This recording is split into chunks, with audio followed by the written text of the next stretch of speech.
અત્યારે હની ટ્રેપના કિસ્સાઓ જે છે રાજ્યભરમાં વધી રહ્યા છે, ત્યારે આને લઈને પોલીસ પણ સતર્ક બની ગઈ છે। તો એવો જ એક હની ટ્રેપનો મામલો જે છે રાજકોટથી સામે આવ્યો છે કે જ્યાં એક માણસને હની ટ્રેપમાં ફસાવવામાં આવે છે અને એવા આક્ષેપ લાગ્યા છે કે જમીન બતાવીને એની પાસેથી પૈસા પડાવવામાં આવ્યા છે। શું છે આ ખાસ વિગત, જાણીએ આ અહેવાલમાં। નમસ્કાર, હું છું અંજલિ રાવલ અને તમે જોઈ રહ્યા છો ન્યૂ ભારત ન્યૂઝ। રાજકોટ શહેરના એ ડિવિઝન પોલીસ સ્ટેશન વિસ્તારમાં હની ટ્રેપનો ચોંકાવનારો બનાવ સામે આવ્યો છે। માહિતી મુજબ એક નિવૃત્ત શિક્ષકનો જમીન બતાવવાના બહાને સંપર્ક કરવામાં આવ્યો હતો।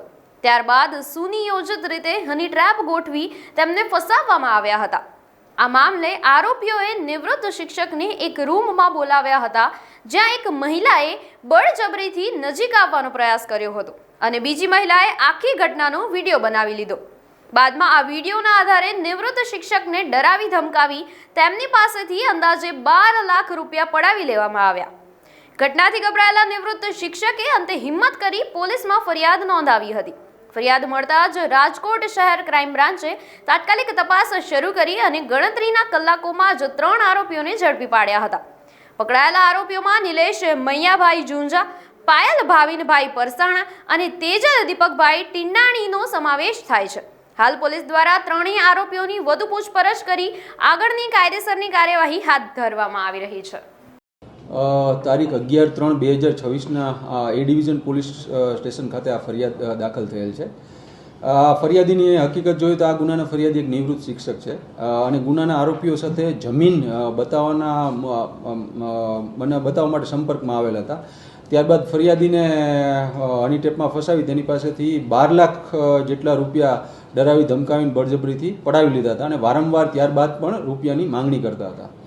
ફરિયાદીએ હિંમત દાખવીને એ ડિવિઝન પોલીસ સ્ટેશનનો સંપર્ક કર્યો હતો। ત્યારબાદ એ ડિવિઝન પોલીસ સ્ટેશનમાં સંલગ્ન કલમોની આ બાબત પર ગુનો પણ દાખલ થયેલ હતો।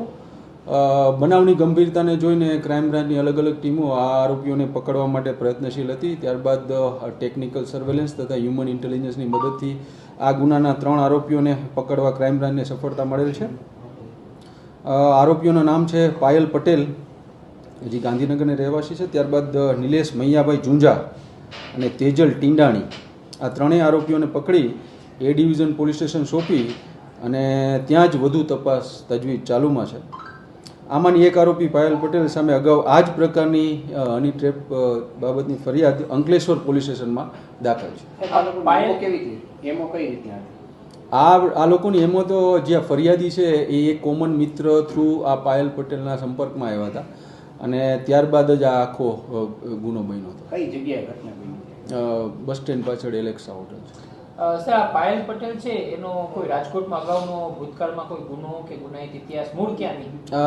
મૂળ ગાંધીનગરના છે અને એ બાબત એનો એક ગુનાહિત ઇતિહાસમાં એને અંકલેશ્વર પોલીસ સ્ટેશનમાં આવો એક ગુનો દાખલ છે। બાકી વધુ તપાસ એને કોઈ બીજા પાસેથી કે આવી રીતે પૈસા પડાવ્યા હોય ડરાવી ધમકાવીને, તો એ બાબતની વધુ તપાસ તજવીજ એ ડિવિઝન પોલીસ સ્ટેશનમાં ચાલુ છે। પૈસા કેટલા માંગ્યા હતા અને કઈ રીતના પૈસા લીધા? 12 લાખ રૂપિયા માંગ્યા હતા અને આરટીજીએસ થ્રુ પાયલ પટેલના એકાઉન્ટમાં 12 લાખ રૂપિયા ટ્રાન્સફર પણ થયેલા છે અને ત્યારબાદ વધુ પૈસાની માંગણી પણ એ લોકો કરતા હતા।